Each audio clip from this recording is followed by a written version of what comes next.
From the PEP Radio Newsroom, this is the daily news for August 24th, 2026, and these are the stories we are covering at this hour.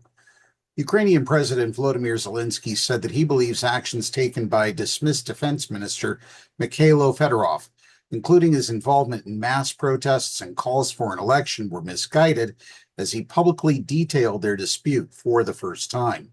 Zelenskyy also alluded to problematic decisions over defense spending and said that inaccurate information provided by the Defense Ministry contributed to an awkward encounter with U.S. President Donald Trump over the use of Starlink in Russia.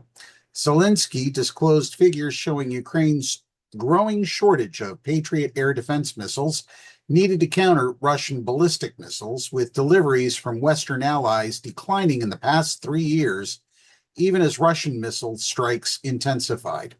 He highlighted battlefield gains, however, saying Ukrainian forces have almost completely recaptured the Dnipropetrovsk region, with only about 10 square kilometers, approximately 4 miles, remaining under Russian control. The Ukrainian president made the remarks during a 2-hour off-the-record meeting with reporters on Saturday, with a transcript released publicly on Sunday. Turning to news here in North America, now it's the moon's turn to pull a disappearing act. After being shut out of this month's total solar eclipse, the Americas will have the best seats in the celestial house when Earth's shadow briefly envelops the moon.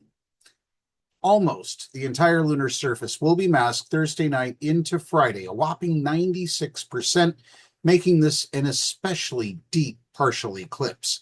The moon is already in the spotlight.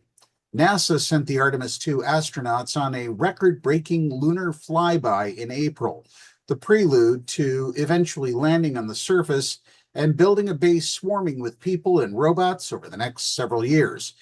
This is a great time to be part of the space program, right? We're not slowing down, NASA astronaut Jack Hathaway told the Associated Press from the International Space Station last week.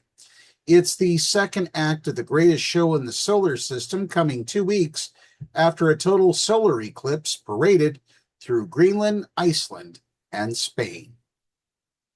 And finally, a fast-moving wildfire that jumped over fire trucks and made it difficult for crews to reach hotspots destroyed homes in northwest Reno, Nevada on Sunday. Shifting winds challenged firefighters trying to bring it under control, and authorities urged some 90,000 people to evacuate. At least 6 people, 3 first responders and 3 civilians, were injured, officials said. Officials said the fire was human-caused, but did not provide details on how they reached that conclusion or whether it was intentionally set or accidental. The Hawk fire began Saturday and quickly grew to more than 23 square miles as it spread across the Peavine Peak area of the Humboldt-Toyabe National Forest, where rugged foothills are ringed by homes and businesses near the California state line. Some 42,000 residents have been ordered evacuated as the Go Now zone expanded, reaching the edge of the University of Nevada. An additional 45,000 people were in the adjacent evacuation warning zone. Authorities implored all of them to leave and be prepared to stay away for several days because shifting and strengthening winds were expected to make the fire even more unpredictable. That's the news at this hour. PEP Radio is available on the Live 365 app, the homepage at paequality.com, Roku, Alexa, and wherever you find streaming radio. Up next, we have the Meadville area weather forecast here on PEP Radio.